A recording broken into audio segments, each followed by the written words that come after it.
Jo, važiuoja. Pakrauta viena fūra, kita kažkas tai atsitiko.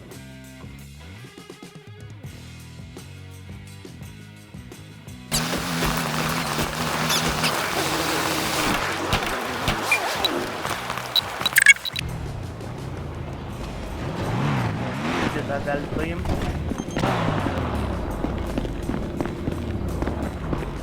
Dar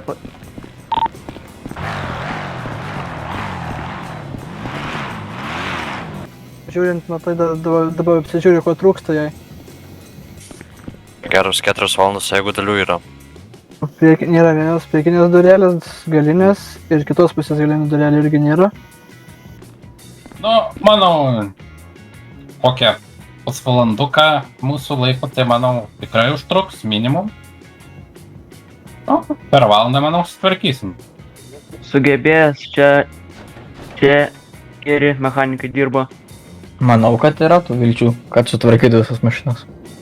Turpina, toliau. 4 purkštukų reikės. Ką aš galvoju, kad jie patys kurva nemoka vairuoti. Kiekvienas iki, kiek važiuoja tvarkyti furistų. Ir gaidžiai tie furistai, nahui, ėda vištieną, pusę byvių ir pusę vištus.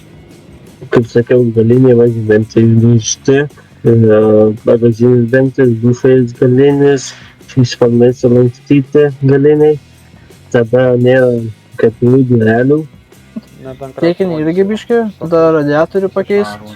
Supratau. Angelius užsisakyti, radiatorių, nu, turėčiau spėt.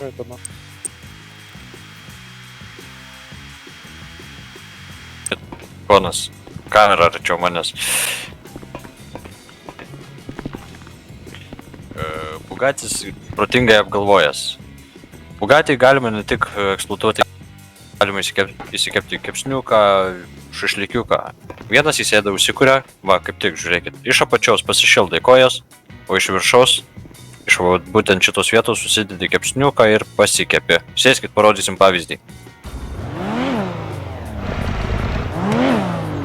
Va, kojas pasišildai, pasiemi kepsniuką, pasišildai kepsnį.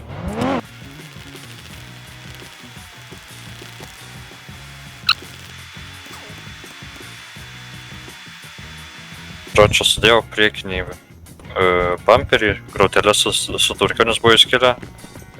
Ta kročia logotipą Bugatti sutvarkiau. Turėčiau spėt, nes dabar galinį bumperį uždėsi į durelės ir dar sudėti ir viskas. Nieko, kėbulą beveik visą išlyginau. Dabar teliko naujas grotelės įdėksiu lepam. Ir, ką žinau, variklį dar apžeisiu. Paskui ratus pasikėlęs apžeisiu, pažeisim.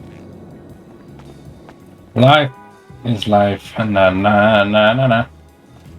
O, visiokas tai profesionalas, visada viską gerai padaro. Blet, žinokit, tas mechanikas prie Bugačio, kur stovi, tai nahui. Į dešinę mašinos pusę deda kairės pusės langą.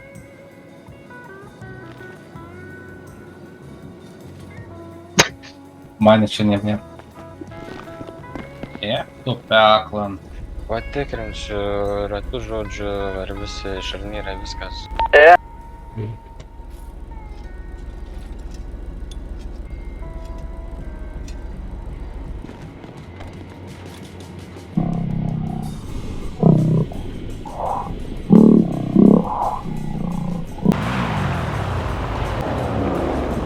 Taip užkrūva.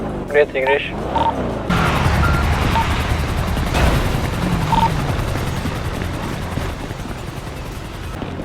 Kolega pasitrauk.